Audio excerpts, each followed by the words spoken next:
श्रीमद् भागवत गीता महामत्य सहित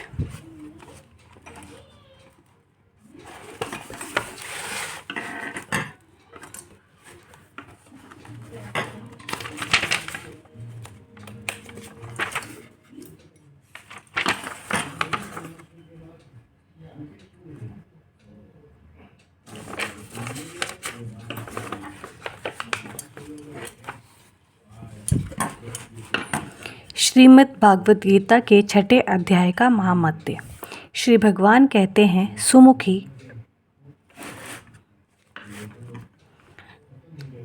अब मैं छठे अध्याय का महामत्य बतलाता हूँ, जिसे सुनने वाले मनुष्यों के लिए मुक्ति करत लगत हो जाती है। गोदावरी नदी के तट पर प्रतिष्ठानुसार पुर नामक एक विशाल नगर है, जहाँ मैं पिपलेश के नाम से विख्यात होकर रहता हूँ। उस नगर में जानश्रुति नामक एक राजा रहते थे, जो भूमंडल की प्रजा को अत्यंत प्रिय थे। उनका प्रताप मार्तंड मंडल के प्रचंड तेज से समान जान पड़ता था। प्रतिदिन होने वाले उनके यज्ञ के धुएं से नंदन वन के कल्प वृक्ष इस प्रकार काले पड़ गए थे, मानो राजा की असाधारण दानशीलता देखकर वे लज्जित हो गए हों।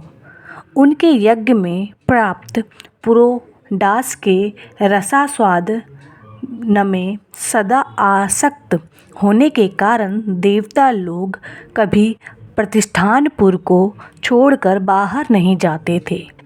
उनके दान के समय छोड़े हुए जल की धारा प्रताप रूपी तेज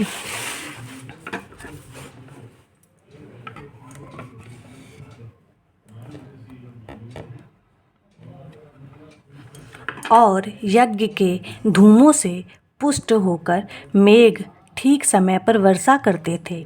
उस राजा के शासनकाल में इतियों खेती में होने वाले 6 प्रकार के उपद्रवों के लिए कहीं थोड़ा भी स्थान नहीं मिलता था और अच्छी नीतियों का सर्वत्र प्रसार होता था। वे बावली कुएं और पोखरे खुदवाने के बहाने मानो प्रतिदिन पृथ्वी के भीतर की निधियों का अवलोकन करते थे। एक समय राजा के दान, तप, यज्ञ और पालन से संतुष्ट होकर स्वर्ग के देवता उन्हें वर देने के लिए आए। वे कमल नाल के समान उज्ज्वल हंसों का रूप धारण कर अपनी पांखें हिलाते हुए आकाश मार्ग से चलने लगे। बड़ी उतावली के साथ उड़ते हुए वे सभी हंस परस्पर बातचीत भी करते जाते थे। उनमें से भद्राक्ष आदि 2-3 हंस वेग से उड़कर आगे निकल गए। तब पीछे वाले हंसों ने आगे जाने वालों के संबोधित करके कहा, अरे भाई भद्रांश, तुम लोग वेग से चलकर आगे क्यों गए हो? यह मार्ग बड़ा दुर्गम है। इनमें हम सबको साथ मिलकर चलना चाहिए। क्या तुम्हें दिखाई नहीं देता? यह सामने ही पुण्य मूर्ति महाराज जानश्रुति का तेज पुण्य अत्यंत स्पष्ट रूप से प्रकाशमान हो रहा है। पीछे वाले हंसों के ये वचन सुनकर आगे वाले हंस हंस पड़े और उच्च स्वर से उनकी बातों की अवहेलना करते हुए बोले, अरे भाई, क्या इस राजा जानश्रुति का तेज ब्रह्मावादी महात्मा रैक के तेज से भी अधिक तीव्र है? हंसों की ये बात सुनकर राजा जानश्रुति अपने ऊंचे महल की छत से उतर गए और सुखपूर्वक आसन पर विराजमान हो अपने सारथियों को बुलाकर बोले, जाओ, महात्मा रैकवे को यहाँ ले आओ। राजा का यह अमृत के समान वचन सुनकर मह नामक सारथी प्रसन्नता प्रकट करता हुआ नगर से बाहर निकला। सबसे पहले उसने मुक्तिदायिनी काशीपुरी की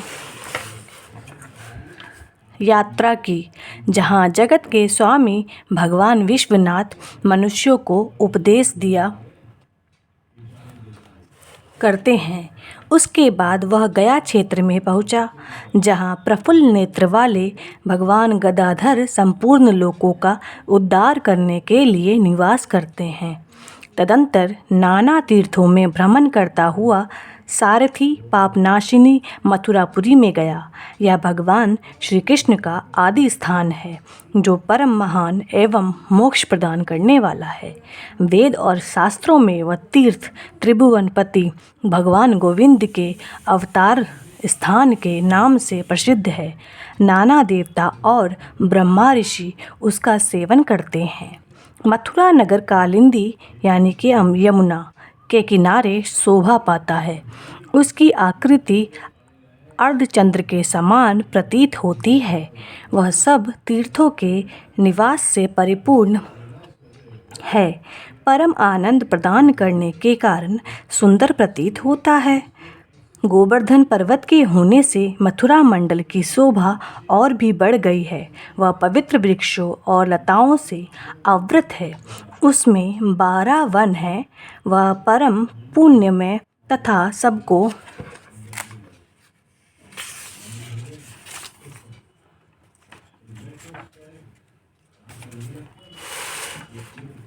विश्राम देने वाले श्रुतियों के सारभूत भगवान श्री कृष्ण की आधार भूमि है। तत्पश्चात मथुरा से पश्चिम और उत्तर दिशा की ओर बहुत दूर तक जाने पर सारथी को काश्मीर नामक नगर दिखाई दिया, जहाँ शंख के समान उज्ज्वल गगनचुंबी महलों की पंक्तियाँ भगवान शंकर के 28 की भांति शोभा पाती है। जहाँ ब्राह्मणों के शास्त्रीय आलाप सुनकर मूक मनुष्य भी सुंदर वाणी और पदों का उच्चारण करते हुए देवता के समान हो जाते हैं। जहाँ निरंतर होने वाले यज्ञ धूम से व्याप्त होने के कारण आकाश मंडल मेघों से घुलते रहने पर भी अपनी कालिमा नहीं छोड़ता। जहाँ उपाध्याय के पास आकर छात्र जन्मकालीन अभ्यास से ही संपूर्ण कलाएं स्वतः पढ़ लेते हैं, तथा जहाँ माणिकेश्वर नाम से प्रसिद्ध भगवान चंद्रशेखर देहधारियों को वरदान देने के लिए नित्य निवास करते हैं। कश्मीर के राजा माणिक्य ने दिग्विजय में समस्त राजाओं को जीतकर भगवान शिव का पूजन किया था। तभी से उनका नाम माणिकेश्वर हो गया था। उन्हीं के मंदिर के दरवाजे पर महात्मा रैक एक छोटी सी गाड़ी पर बैठे अपने अंगों को खुजलाते हुए वृक्ष की छाया का सेवन कर रहे थे। इसी अवस्था में सारथी ने उन्हें देखा। राजा के बताए हुए भिन्न भिन्न चिन्हों से उसने शीघ्र ही रैक को पहचान लिया और उनके चरणों में प्रणाम करके कहा, ब्राह्मण, आप किस स्थान पर रहते हैं? आपका पूरा नाम क्या है? आप तो सदा स्वच्छंद विचारने वाले हैं, फिर यहाँ किस लिए ठहरे हैं? इस समय आपका क्या करने का विचार है? सारथी के ये वचन सुनकर परम आनंद में निमग्न महात्मा रैक ने कुछ सोचकर उससे कहा, यद्यपि हम पूर्ण काम हैं, हमें किसी वस्तु की आवश्यकता नहीं है, तथापि कोई भी हमारी मनोवृत्ति के अनुसार परिचर्या कर सकता है। रैक के हार्दिक अभिप्राय को आदरपूर्वक ग्रहण करके सारथी धीरे से राजा के पास चल दिया। वहां पहुंचकर राजा को प्रणाम करके उसने हाथ जोड़ सारा समाचार निवेदन किया। उस समय स्वामी के दर्शन से उसके मन में बड़ी प्रसन्नता थी। सारथी के वचन सुनकर राजा के नेत्र में आश्चर्य से चकित हो उठे थे। उनके हृदय में रैक का सत्कार करने की श्रद्धा जागृत हुई। उन्होंने 2 खच्चरियों से जूती हुई एक गाड़ी लेकर यात्रा की, साथ ही मोती के हार, अच्छे अच्छे वस्त्र और एक सहस्त्र गौएं भी ले ली। कश्मीर मंडल में महात्मा रैक जहाँ रहते थे, उस स्थान पर पहुंचकर राजा ने सारी वस्तुएं उनके आगे निवेदन कर दी और पृथ्वी पर पड़कर साष्टांग प्रणाम किया। महात्मा रैक अत्यंत भक्ति के साथ चरणों में पड़े हुए राजा जांश्रुति पर कुपित हो उठे और बोले, रे शूद्र, तू दुष्ट राजा है। क्या तू मेरा वृतांत नहीं जानता? या खच्चरियों से जुती हुई अपनी ऊंची गाड़ी ले जा। ये वस्त्र, ये मोतियों के हार और ये दूध देने वाली गौएं भी स्वयं ही ले जा। इस तरह आज्ञा देकर रैक ने राजा के मन में भय उत्पन्न कर दिया। तब राजा ने सांप के भय से महात्मा रैक के दोनों चरण पकड़ लिए और भक्तिपूर्वक कहा, ब्राह्मण, मुझ पर प्रसन्न होइए। भगवान, आप में यह अद्भुत महामत्य कैसे आया? प्रसन्न होकर मुझे ठीक ठीक बताइए। रैक ने कहा, राजन, मैं प्रतिदिन गीता के 6 अध्याय का जप करता हूँ। इसी से मेरी तेजो राशि देवताओं के लिए ही दूसरा है। तदंतर परम बुद्धिमान राजा जांश्रुति ने यत्नपूर्वक महात्मा रैक से गीता के 6 अध्याय का अभ्यास किया। इससे उन्हें मोक्ष की प्राप्ति हुई। रैक भी भगवान माणिकेश्वर के समीप मोक्षदायक गीता के 6 अध्याय का जप करते हुए सुख से रहने लगे।